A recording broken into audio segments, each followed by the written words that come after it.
Another one that I thought, man, Brandon Moreno was an underdog going in this fight. I didn't know what they were looking at.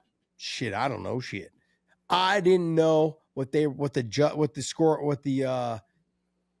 betting sites were talking about. Like, what do you mean? It wasn't much.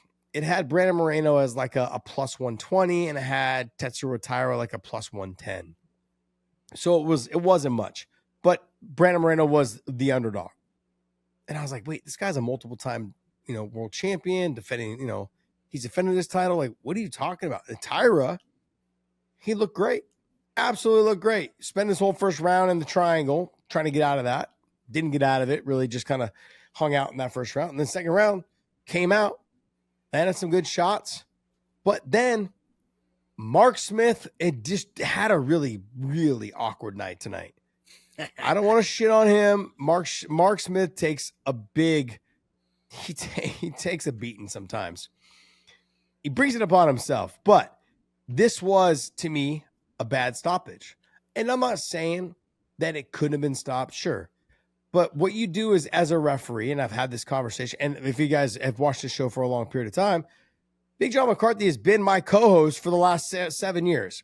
And he will probably tell you it was an early stoppage. And the reason why it was an early stoppage, it wasn't because he wasn't able to defend himself, not because, he only took 1 or 2 shots, because you're weighing who the fighter is. Brandon Moreno has been in trouble before. Brandon Moreno is a former world champion. Brandon Moreno has fought the best guys in the division for the last 5 years. He has been in this position a couple times. He has also got out of these positions and had success.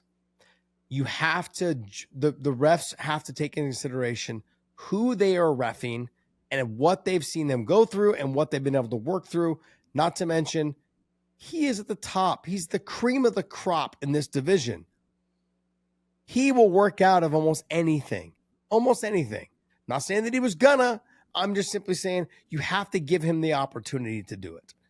He has proven himself inside that cage multiple times, year after year. You have to give him the chance. And like I was talking about with Van, and the same thing with Pantoja's fight, I'm not going to shit on Tatsuro Taira.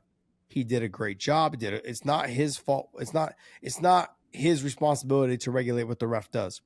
He won the fight. He won it fair and square, had great position, heavy hips, broke him down, flattened him out, landed hard shots.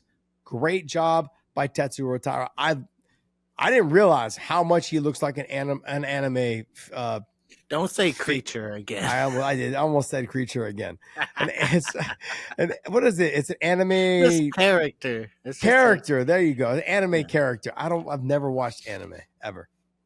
And you haven't watched one episode of Dragon Ball Z in your? No, I've never watched one episode of Dragon Ball Z. I was in college when Dragon Ball Z was. I wasn't watching cartoons. I was chasing women. Like, I don't know what you were doing in college. I was chasing women, not watching anime. Joke's on you. I didn't go to college. Joke's on you. Tatsuro Taira, man, physically looks the part. He looks the part. He's, he looked fast tonight. He looked strong. I mean, he looked good. He looked good. I would love to see what they're going to do with him next. Do they put him ahead to fight Joshua Van now?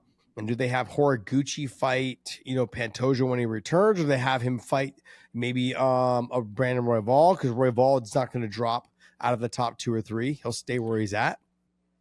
And Brandon Moreno will probably drop out of that, not top 2 or 3. He'll probably drop to 3 or 4, somewhere in that mix. But Taira has a loss over Royval, or under him, I guess. He does have a loss against him.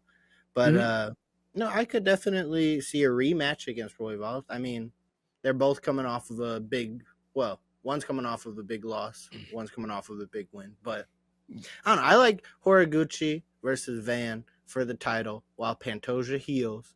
And then Pantoja can come back and either get his redemption or fight his teammate. There's a good storyline either way there. We can work it out in the press, No, I think what they're going to try to do, though, just between me and you and everyone else listening to this show, just us, just between us, is they're going to try to get Joshua Van versus Tatsuro Taira They're on the same card. I think he was going to fight the winner. Tatsuro Taira was going to fight the winner regardless. And I think what they're going to do is they're going to put if Taira wins the fight against Joshua Van, they will jump Horiguchi up to fight Japanese versus Japanese, probably in Japan to headline a card. That look, they know that they're lacking in the Japanese market right now. They know that they need to head over there and bring the talent. I think this is the perfect opportunity. They know that Horiguchi is a big draw. They know that Tatsuro Taira is a big draw, and they know that's a fight that they can definitely sell. They know they can headline that in Japan. It'll do big numbers, huge numbers. So I think that if they can get there, both of the thing is, it all sounds good in theory. It all sounds good as a promoter and a matchmaker. Like, yeah, let's make that. It's going to happen. And we're going to, and then and then like a Pantoja thing happens tonight. You're like, well, shit, that sucks. What are we going to do? Damn it. Oh, shucks. But that, and then I think they'll have, probably Horiguchi fight like Royval. I don't know if they'll have him fight Brandon Moreno. I think they'll probably have him fight Royval somewhere in there. I don't know. I couldn't tell you. They're going to have him fight somebody there at the top. We'll see. But I think they got to get him in that top 5 conversation. And the guys that are there, let me look it up real quick. The guys that are there right now is Amir Albazi, which I can see him fighting Amir Albazi because Horiguchi's got great takedown defense, and he is the better striker, hands down. And he's got power. He's also the faster fighter. So yeah, I see that. I can see that fight possibly happening to get him in that top 4. You can fight Brandon Royval or Brandon Moreno. Brandon Moreno is going to drop probably to number 4 or number, somewhere in that mix, number 4 or number 5. So I think Amir Kopp is also fighting. I can't remember who he's fighting. He's got a fight line. Isn't he fighting Royval next weekend? I think. I think he is. I think you are correct. So that'll definitely put a wrench in thing when Royval and Kopp fight, like on where that ends up, and then who Horiguchi probably fights next. And then I think Tatsuro Taira is going to fight Joshua Van. And Pantoja is going to get healthy, and we're going to see that. We're going to see what happens and how long it takes him to come back. So overall, though, that fight, I don't want to say disappointing, but upsetting because we didn't get to see what really would have happened. But overall, I think this shakes up that division a little bit. We're going to see some good fights coming up.